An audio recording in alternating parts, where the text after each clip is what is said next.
On one rainy and thunderous Friday night, a beautiful girl was born into the family of Papa and Mama Uchendu. The villagers affectionately referred to them as Papa and Mama due to their wise counsel despite their youthful appearance. 2 days after the delivery of Adugo, an old woman came to visit Papa and Mama Uchendu. Immediately she carried the baby in her hands. She sighed heavily and her facial expression changed. Upon noticing the change on her face, Uchendu quickly asked, "Mama, what is the problem?" With a solemn tone, the old woman replied, "I foresee a sorrowful fate for this child." Ada, Uchendu's wife, retorted with anger, "May the gods forbid! My child shall not face any sorrowful fate. Is it because you have no children of your own? Mama Biko, please leave our house." She forcefully reclaimed the baby from the old woman's grasp. The old woman was nearly pushed out of the house, and people who were watching started calling her a witch. Ada made it a point to share the old woman's words with every visitor who came to see the baby, but they all dismissed her claims, deeming the old woman a witch and advising her to pay no heed to her words. After Adugo was born, her parents welcomed 3 more children into the family. Life went on as usual. At the age of 5, Adugo was enrolled in a village school. She stood out as the best student in her class, earning the love and admiration of her teachers. Upon completing her secondary education, Adugo's father faced financial difficulties that prevented him from funding her university studies due to his struggling business. To support her family, Adugo took to hawking fruits and vegetables on the streets. One day, on her way back from the market, a young handsome man stopped her and asked if he could help her carry the things on her head. But she refused, saying she didn't want to stress him and she didn't know him. He insisted, and despite her initial reluctance, Adugo eventually accepted his assistance. On their way back to her house, he said, "My name is Ogbonna. I live in the neighboring village." Adugo, feeling shy, said, "My name is Adugo." He extended his hands for a handshake and she accepted it, and they started talking and laughing. Adugo couldn't get the discussions they had off her mind when she got home. She kept on thinking about him and smiling sheepishly. The next day, she went to the market, and on her way back, she met Ogbonna again, and they kept talking and laughing, and this became their regular meeting point. A few months later, Ogbonna expressed his feelings for Adugo and offered to support her. Adugo was hesitant at first, but eventually accepted his offer. She took him to their house and told her parents what Ogbonna was offering. They were grateful for his generosity and blessed him. As a farmer, Ogbonna used his earnings to fund Adugo's university education, where she pursued a degree in nursing. When Adugo was in her 3rd year studying nursing, her younger sister, who was just 18 years old, accepted the proposal of a very wealthy man who came to seek her hand in marriage. Her parents gave their consent because they wanted someone who would help in training their children. When Adugo graduated from school, she went back home to her parents. On the night she arrived, her parents sat her down and asked when she was getting married. "Your younger sister, Ifoma, is now a married woman, Adugo. Haven't you studied enough? You are now a nurse. I want to carry my grandchildren, Adugo," her mother said. Her father urged her to take the discussion seriously. "Papa, I've heard you. We're already making plans," Adugo responded before heading to her bed. The next day, Adugo went to their usual meeting point and waited for Ogbonna. When he came, he hugged her and was about to kiss her, but Adugo stopped him.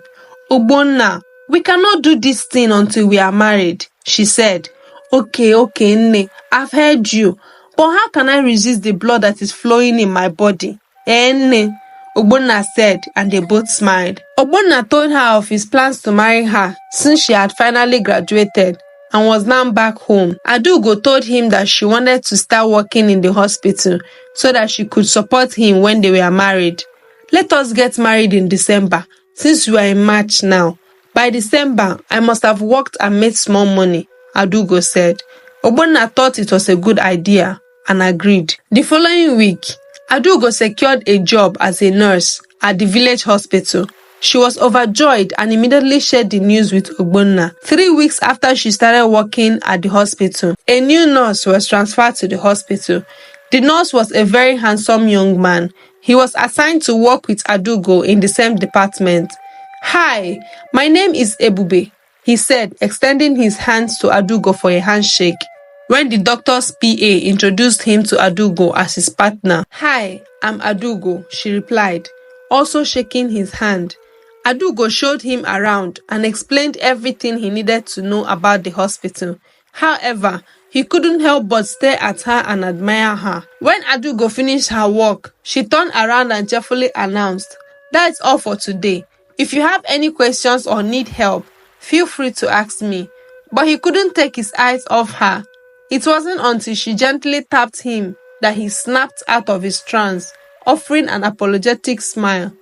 "All right, I'll keep that in mind," he replied, still gazing at her as she walked away. When Ebube returned home that evening, he excitedly informed his mother that he had found the woman he wanted to marry. His mother, curious, asked for the girl's name.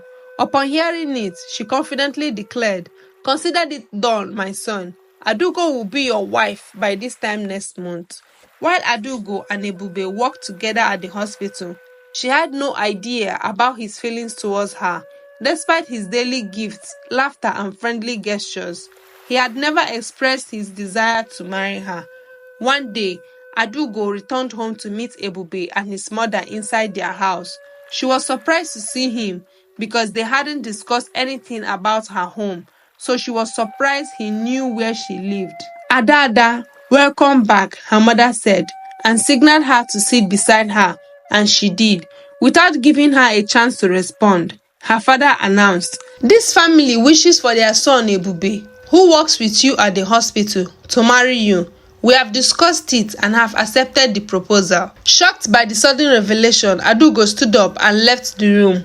Her mother quickly followed her and commanded her to stop. "What is wrong with you, Adugo?"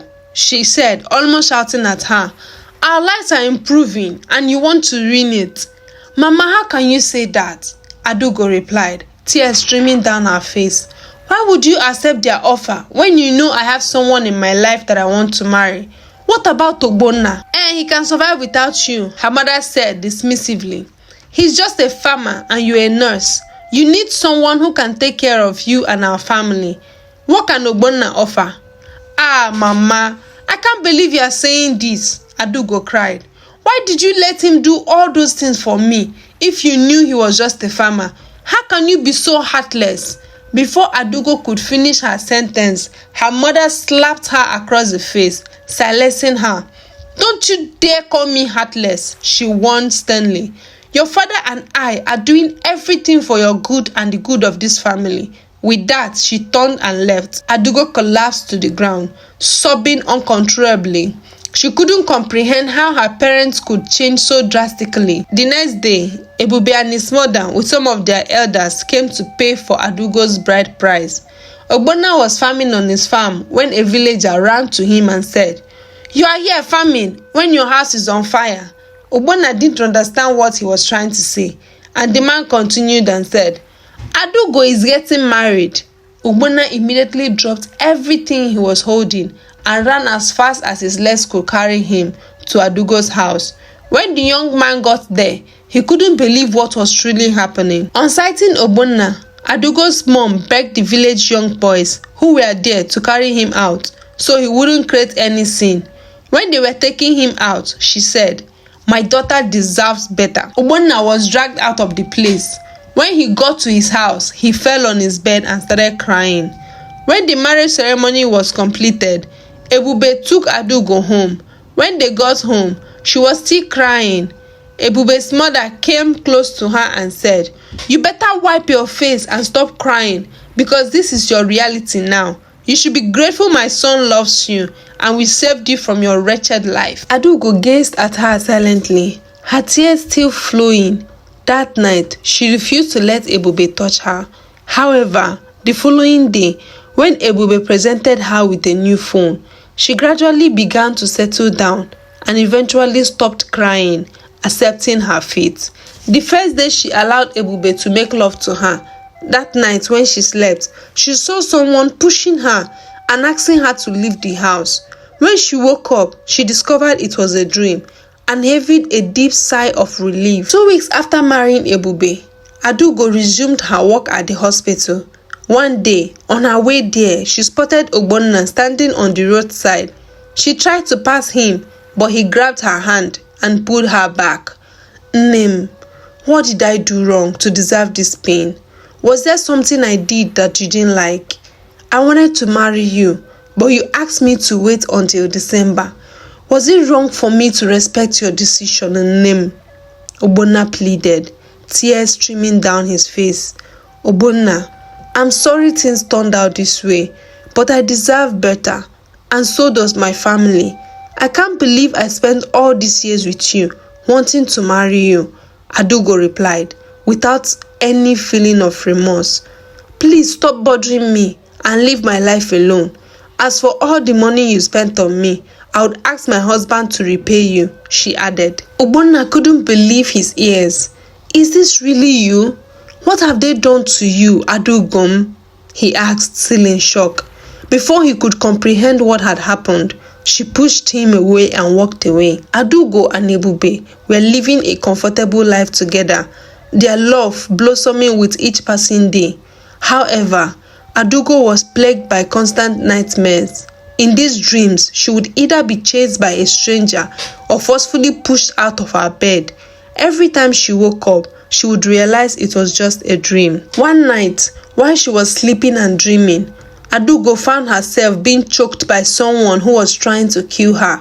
When she woke up, she struggled to breathe properly. Panicked, she was immediately rushed to the hospital. The doctors quickly attended to her, providing her with oxygen and treating her condition. After a few hours, her breathing returned to normal and she was discharged from the hospital. Upon returning home, Adugo's mother-in-law greeted her with a disapproving look and a dismissive hiss. Are you sure you are not an Ogbanje? She questioned, staring directly into Adugo's eyes. Without uttering a word, Adugo mustered the last of her strength and retreated to her room, collapsing onto the bed.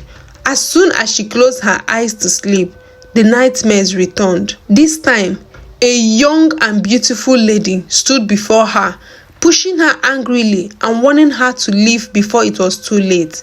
You don't belong here. No one does. Adugo woke up, gasping for air, drenched in sweat.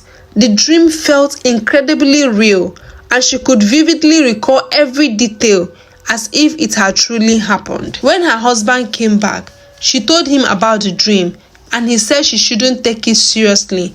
It's just a dream. Kissed her and made love to her that night. After the love-making, Adugo slept off again. However, this time, the young lady from her dream appeared with a cane and started flogging her in the dream. Adugo was crying and begging her, but the lady continued flogging her mercilessly. Upon waking up, Adugo was shocked to find her body covered in marks from the cane. She screamed so loudly that her mother-in-law rushed into the room, asking what the problem was. Her husband, equally shocked, couldn't believe what was happening. He was sure they slept together, but seeing those marks on her body, he then believed that it was more than just a dream. Ebube's mother came in, and when she was told what happened, she hissed and left. Do not ever disturb my sleep again, she said while leaving the room. Adugo's condition worsened as she began to feel feverish, and her body began trembling like one whose body had been electrocuted. Ebube acted quickly, bringing cold water and a cloth to suit her. However, her temperature was so high that the cold water turned hot. Realizing that the situation was getting out of control, Ebube swiftly carried Adugo to the hospital. As soon as they arrived, her trembling ceased and her temperature returned to normal. The doctors advised her to stay in the hospital for at least 2 days to recover fully and to ensure that such an episode wouldn't happen again. They conducted a series of tests again, but there was still no explanation for Adugo's deteriorating health. Adugo was emaciating, and this made her to be increasingly concerned about what was happening to her. After being discharged from the hospital, before leaving, she called her husband and with tears streaming down her face and asked, My husband, is there something you're not telling me? This same woman keeps appearing in my dreams and saying the same thing. If there is something I need to know, please don't hide it from me. Tell me everything. Ebube then proceeded to tell her the story of Chidimma. He said, before I met you, I was in love with my first love, Chidimma. She was a beautiful girl and we were deeply in love. We dated for 8 years, and when I was ready to marry her, I proposed to her and she accepted. I took her home and introduced her to my parents. However, my mother rejected her and refused to let me marry her. She made it clear that she would never allow me to marry Chidimma. I gave up on our relationship and chose my mother over her. That day, she left my home in tears and I never heard from her again. As soon as Adugo heard this, she burst into tears. With teary eyes, she looked at her husband and said, we need to find her and ask for her forgiveness. Maybe she's been haunting me because she's angry with you. Ebube reassured her, I will try to find her contact information so we can discuss how to meet with her. When they arrived home, Ebube informed his mother about their plan to visit Chidimma. His mother, in a loud voice, objected, saying, you will not do such a thing, Ebube. Do you really believe what your wife is saying? She's clearly possessed by an evil spirit and wants to divert our attention to that girl. I will not allow you to stoop so low as to beg that wretched girl. Adugo overheard their conversation and couldn't help but cry even more. That night, as they were about to drift off to sleep, Ebube's phone suddenly began to ring. Startled, he picked up the phone and heard a voice he recognized all too well. You will never marry anyone else but me, the voice declared. I am destined to be with you, and no other woman can take my place in your life. With that, the call ended. Concerned by Ebube's reaction, Adugo inquired about the caller's identity. It was Chidimma, he replied. Worried, Adugo asked if everything was alright. Ebube reassured her, saying that Chidimma was just trying to intimidate him. Let's go to bed, he suggested, pulling her close. However, as soon as Adugo closed her eyes to sleep, it wasn't up to 30 minutes before she started having those dreams again. This time, the young beautiful girl was standing and looking at her with anger written all over her face. She didn't say anything, but the intensity of her gaze burned into Adugo's soul, causing her to wake up. To her dismay, she realized that she was running a fever once more. Her husband felt the hotness and woke up too. He hurriedly fetched cold water and a cloth, gently soothing her forehead. Sleep eluded them both that night. As the days went by, Adugo's health deteriorated rapidly. She grew thinner with each passing day, unable to walk without her husband's support. After a week, she decided to pay a visit to her parents. As soon as she arrived at her father's house, her parents were taken aback. Her mother couldn't hold back her tears upon seeing her. Without wasting any time, she hurried into the kitchen and prepared a meal for her. After they had eaten, Adugo shared with her mother all that had been happening. The news was so unbelievable that they couldn't wrap their heads around it. That night, Adugo slept peacefully, just like a baby. The next morning, when she woke up, she couldn't believe it. She stayed at her parents' house for 3 days, and during that time, she experienced uninterrupted tranquility. After spending the first week with her parents, her mother approached her and said, Adugo, I believe it's time for you to return to your husband's house. You are now healthy, and I need to ask your husband for your sister's school fees. Please go back tomorrow so I can request the money from him. The following day, Adugo left. When she arrived home, her husband greeted her with a kiss and they made love. That night, she fell asleep, but 4 hours later, Adugo began to struggle, clutching her neck desperately. Her movements were so intense that everything around her started shaking and falling. Ebube rushed her to the hospital, but unfortunately, before the doctors could commence treatment, she passed away. Ebube was in shock at the doctor's news. Tears streamed down his face as he tried to process the devastating news. He didn't mind that people were there. He cried like a child. When he got home, His mother asked, "Is she dead?" Ebube was taken aback by the question, but he was too overwhelmed to respond. He silently made his way to his room. When he was going inside his room, his mother kept looking at him lustfully and said, "You think I would allow any woman to get married to you? You are mine and mine alone." When the news of Adugo's death got to her parents, her mother cried for days, blaming herself for the death of her daughter. Just then, the old woman who had warned them about the tragic end of Adugo after her birth came passing their compound, and immediately Adugo's mother remembered what the old woman had said. "What have I done? I should have allowed her to marry Ogbonna. Oh, what kind of marriage is this? A marriage that didn't last for 5 months," Adugo's mother said, crying and rolling on the ground. Why was Ebube's mother lustfully looking at him? Who truly killed Adugo? If you enjoyed this video, make sure to check out this one right here. I promise you will surely love it. Don't forget to like, subscribe, comment and share. I wish you all love. Bye.